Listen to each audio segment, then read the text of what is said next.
வணக்கம். இன்னைக்கு கதிரன் சோமில் ஒடிசாவில் இருக்க நிறைய இடங்களை நம்ம பார்த்துட்டு வரோம். இன்றைக்கி புவனேஸ்வரில் இருக்கக்கூடிய ரொம்ப பழமையான கண்டிப்பாக மஸ்ட் விசிட்டான 2 குகைகள் வந்து பார்க்க போகிறோம். இந்த 2 குகைகளும் 2 மலைகளால் அட்ஜசண்ட்டாக அமைஞ்சிருக்கு. இதோட பேர் என்னன்னு பார்த்தீங்கன்னா கந்தகிரி அப்புறம் உதயகிரி கேவ்ஸ். இப்போ நம்ம பார்த்துட்ருக்கிறது கந்தகிரி கேவ்ஸ். 2க்கும் வந்து ஃபஸ்ட்டு நம்ம ஒன்றா சேர்த்து வந்து டிக்கெட் எடுத்துக்கணும். அப்படியே ஸ்டெப்ஸ் ஏறி மேலே வந்தோம்னா இங்கே நிறைய குகைகள் வந்து இருக்குது. அப்படியே நம்ம மேலே போனோம்னா ஜெயின் மத கோயிலும் ஒன்று இருக்குது. இந்த 2 மலையில் இருக்கக்கூடிய குகைகளையும் காரவேலன் அப்படிங்கிற மன்னரோட காலத்தில் சமண மற்றும் பௌத்த துறவிகளுக்காக தங்கியிருக்க கட்டப்பட்டது. பாருங்கள், இப்போ நம்ம உச்சிக்கு வந்து வரப்போகிறோம். வந்தாச்சு. இங்கேருந்து பார்த்திங்கன்னா முன்னாடி இருக்கிற உதயகிரி கோட்டை வந்து நமக்கு தெரியும். அப்படியே நம்ம இந்த சைடாக இந்த வழியாக மேலே போனோம்னா நம்ம அந்த ஜெயின் கோயிலை வந்து நம்ம சென்றடையலாம். நம்ம ஒரு 11:30 12 o'clock போனனால கோயில் வந்து சாத்தியிருந்தாங்க. நான் மேக்ஸிமம் வந்து ஜூம் பண்ணி எடுத்திருக்கேன் உள்ள. அதே மாதிரி இங்கேருந்து பார்த்தோம்னா மொத்த புவனேஸ்வரோட வியூ ப்ளஸ் ஏர்போர்ட்டோட வியூ வந்து நல்லா தெரியுது. பாருங்கள், இங்கே இருக்கிற ஜெயின் மத கோயில்.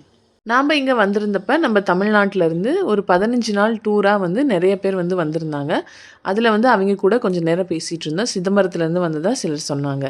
அப்புறம் அங்கேருந்து அப்படியே கீழே இறங்கியாச்சு. இங்கே பாருங்கள், முன்னாடி இருக்கிற உதயகிரி கேவ்ஸ் அது வந்து உங்களுக்கு தெரியும்னு நினைக்கிறேன். அப்படியே இந்த சைட் பார்த்திங்கன்னா நமக்கு ஏர்போர்ட்டு ப்ளஸ் புவனேஸ்வரோட வியூ தெரியும்.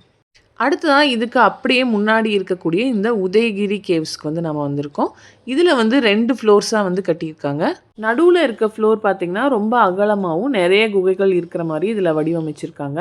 இதில் ஒவ்வொரு குகைக்கும் பேர் வச்சுருக்காங்க. அதில் ராணி கும்பா குகை, அதுக்கப்புறம் கணேஷ் கும்பா குகை, அதுக்கப்புறம் ஹத்தி கும்பா குகை, இதெல்லாம் முக்கியமாக வந்து சொல்கிறாங்க. இதில் நிறைய கல்வெட்டுகள் வந்து எழுதியிருக்காங்க.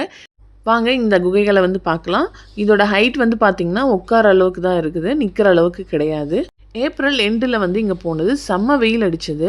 இந்த குகையில் போய் இப்படி நம்ம என்ட்ரானோடனே அதோட சில்னஸ் வந்து நம்மளால் ஃபீல் பண்ண முடிஞ்சது.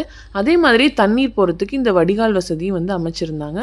நிறைய சிற்பங்களை வந்து நம்மளால் பார்க்க முடியும். யானை, மனித உருவங்கள், அதுக்கப்புறம் இந்த மாதிரி இன்ஸ்ட்ருமெண்ட்ஸ் வாசிக்கிற மாதிரி, அப்புறம் நிறைய வந்து மனித சிற்பங்கள் வந்து நிறையா இருந்தது. அப்படியே நம்ம அடுத்தடுத்த ஃப்ளோர்ஸுக்கு போகலாம். நம்ம வந்து உச்சிக்கு வந்து போக முடியல, ரொம்ப வெயிலாக இருந்தனால. இப்போ அடுத்தது இங்கே வந்திங்கன்னா இங்கேயும் அதே மாதிரி நிறைய குகைகள் வந்து இருக்குது. இதை வந்து 2ஆம் நூற்றாண்டில் கட்டப்பட்டதாக வந்து சொல்லப்படுது. அதே மாதிரி இதை நிறைய தடவை வந்து ரெனோவேட் வந்து பண்ணியிருக்காங்க. இதே நீங்கள் மழைக்காலத்தில் வந்தீங்கன்னா சூப்பராக இருக்கும். அந்த சில்னஸை வந்து நம்ம என்ஜாய் பண்ண முடியும். இங்கே பாருங்கள், இங்கே கல்வெட்டுகள் நிறைய வந்து எழுதியிருக்காங்க. அது என்ன மொழிங்கிறத உங்களுக்கு தெரிஞ்சால் நீங்கள் சொல்லுங்கள்.